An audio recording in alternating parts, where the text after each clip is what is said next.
Alrighty guys, welcome back to another one. This video is going to be a little bit different. I've never set up a camera like this before outside to film. I can't really see my screen too well, so hopefully this all will stay in frame. The wind's not going to knock over my stuff, but we're going to be assembling some 28 gauge 2.5 inch 490 round balls with antique muzzleloading propellant, black powder. We're using Gras here. Normally I would use my homemade antique muzzleloading propellant, but I figured I have this jar of can of Gras here, why not just use it up?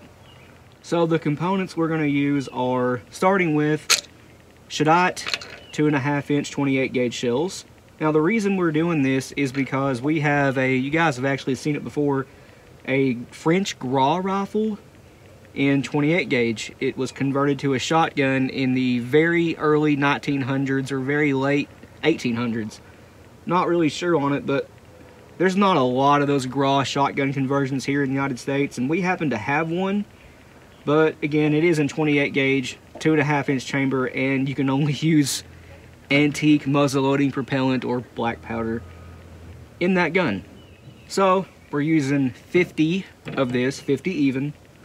Next, we need, I forgot to bring them out here, but a 28 gauge 1/8 inch nitro card. I'll get those in 1 second. On top of that, a 20 gauge 1/4 inch felt wad. Now, yeah, this is 20 gauge, which is quite a bit bigger than 28 gauge, but these are easily compressible. They will squeeze down just fine, and it gets us to the exact right stack height we need. Next, for a sabot, we're using a clay buster. What is this? The 28 gauge HS wad, the 28 gauge clay buster red wad, we'll just call it that. But I have the shot cup only from that wad, no gas seal or anything. Again, that's going to act as the sabot for this. I have it trimmed down to fit a 690 round ball with a little bit of fiber cushion wad inside the shot cup to again bring up stack height just a little bit.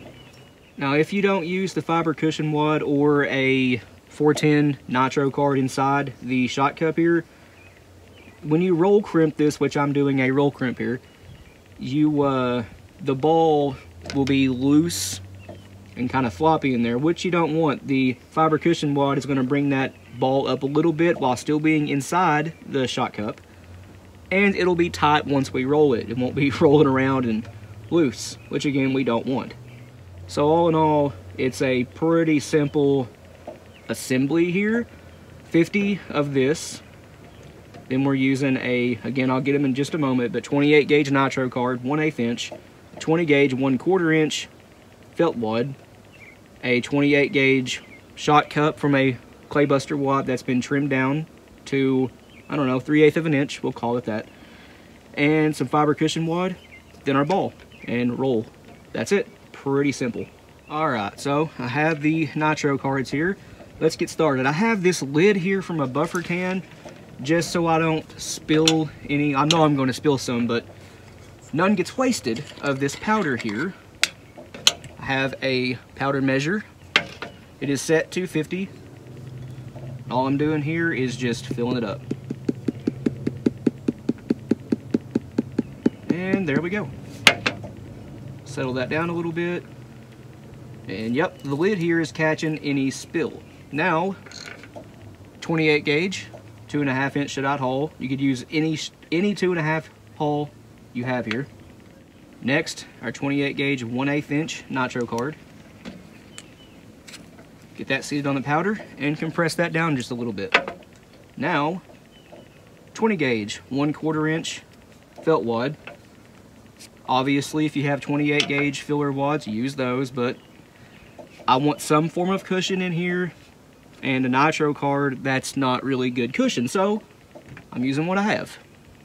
And speaking of using what I have, this happens to be a 10 gauge 1/2 inch fiber cushion wad. Now what I'm doing is just tearing off a little chunk of it and balling that up, putting that down inside of our shot cup, using Gary Caskey's 1/2 inch wad tamper here, wad nudger, and compressing that down.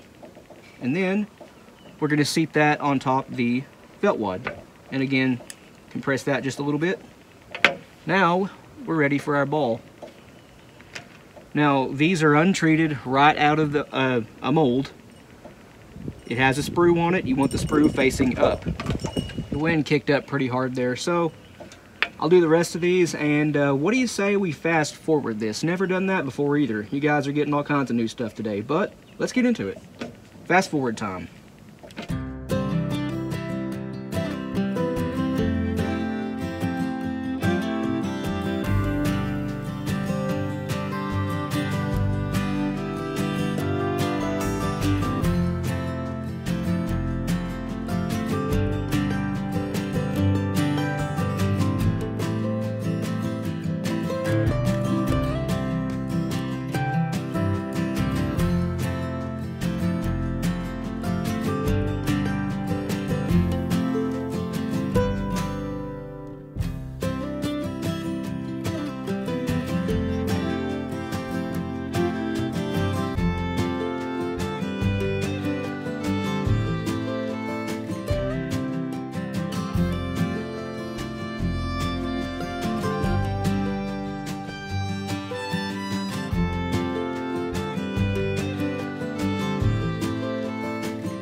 Alright, there's 5. I'm going to do a lot more of these off camera, and then we'll make a fun range video for you guys just shooting the gun, which I will show you at the end of the video. It used to be, come on, get on there, in a really ugly homemade stock, but we now have it in a Mosin stock, and I'll explain that when I show the gun. But now we're going to roll these with a Gras OTP 28 gauge roll crimp tool. As soon as I get these compressed down just a little bit. But yeah, there we go. Let's roll them. All right, time to roll these up. Again, Gras OTP 28. This thing's pretty cool. I'm using a Hall vise here. This one's actually for 410, but it does work for 28 gauge too if you just hold it shut. This is really simple.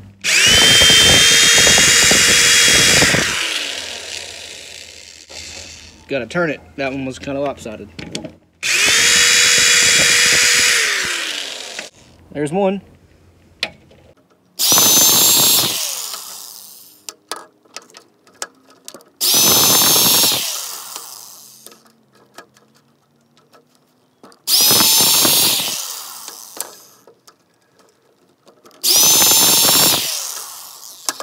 Well, I have no idea what's going on over there, but we'll just mind our own business. This is what it looks like. You can see our sprue is facing up. The ball is making full contact. Ready to go. I know you guys can't really see this, but there's a bunch of smoke in the air. And it's not picking up on camera at all, but I don't know what's going on over there. Now, the dumpster over here behind this white building, somebody last week, either accidentally or on purpose, lit that thing on fire. And it was pretty well engulfed in flames. You can see the melting of the fence around it. Yeah. And not even a week later, another fire truck behind this building right here, and there's smoke rolling. I don't know, guys. That's just kind of fishy. But again, we're just gonna mind our own business. Here's the gun. It is a French Gras rifle. These were made at the latest 1886, so it is a pretty old gun. As far as I know, they were never used with smokeless powder, but again, I'm not sure. It is in a Mosin stock. Now, how we did this is, well, I have to show you the original stock first. All right, so this is clearly a handmade stock. That's what the gun was originally in. You see no holes for a butt pad or anything like that. It's a pretty ugly, crude stock. Don't mind the dog in the background, but yeah, pretty ugly, crude stock, as you can see. It looks like it was done with hand tools, to be honest. But it worked, and it worked pretty well. It's just not pretty at all. So, my mom's boyfriend actually found this Mosin stock in a car in a junkyard he works at. So he gave it to us. Set this thing down. He gave this Mosin stock to us. It is cracked, but it's been repaired pretty well. There's a crack here too, but again, repaired pretty well. This is the trigger guard that came off the original handmade stock. It is also handmade out of a bent sheet of aluminum, but it serves its purpose. Obviously, we don't have the top handguard for the Mosin stock, but it is what it is. No barrel bands, no cleaning rod. But again, this was found in a junkyard. One modification, the actual first modification we had to make, was notch this right here out for the screw that is in the Gras bolt. That's what holds the bolt into the receiver. I'm not going to take the gun out of the stock, but we did have to route out a bunch of wood underneath the receiver and a little bit up here underneath the barrel. We did have to drill a hole in the stock right here for the front mounting screw. That is where the lug is on the Gras. It's right here. It attaches the front of the gun, the barrel portion, to the stock right here. The rear screw is actually in the same place the Mosin screw is, and that is just a 2-inch or 2.5 inch wood screw. As you can see, there is a leather spacer underneath of it. The dimensions between the Mosin and the Gras, although similar, are not the same, so a leather spacer was required. I also did have to take a 3/8 inch wooden dowel and plug the original hole in the stock to accommodate the new screw. I know this is hard to see, but around the trigger, well, it was a little bit too narrow, both up and down and left and right, so we did have to route that out for the trigger to be able to be pulled.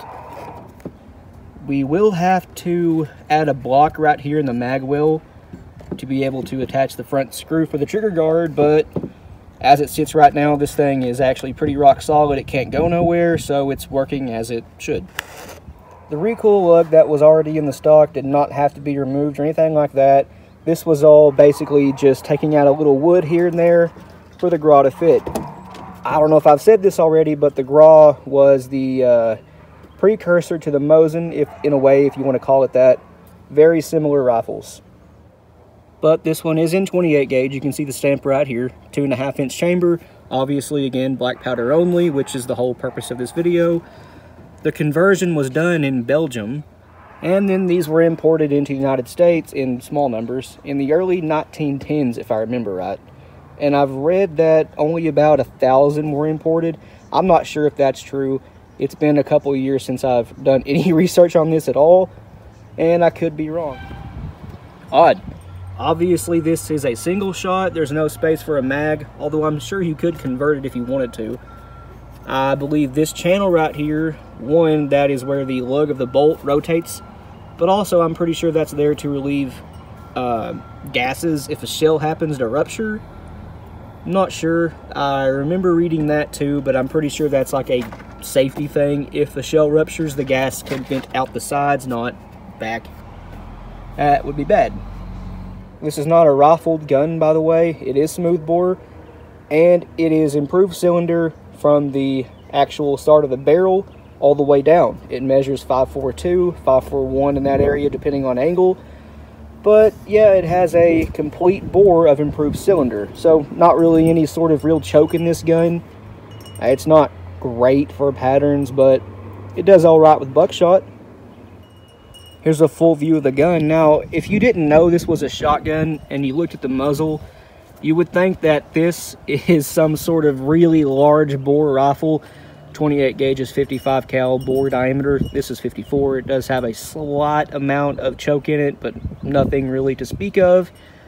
But it does look like a very large bore rifle.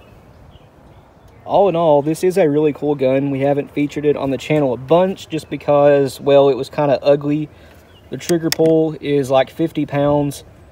It's not great for patterns once again, but it is a pretty cool gun nonetheless. And now that it's in a Mosin stock, it's actually ergonomic, it looks a lot cooler, and we're very excited to shoot this. But that's going to end this video here, guys. Thanks for watching, and we'll see you in the next one.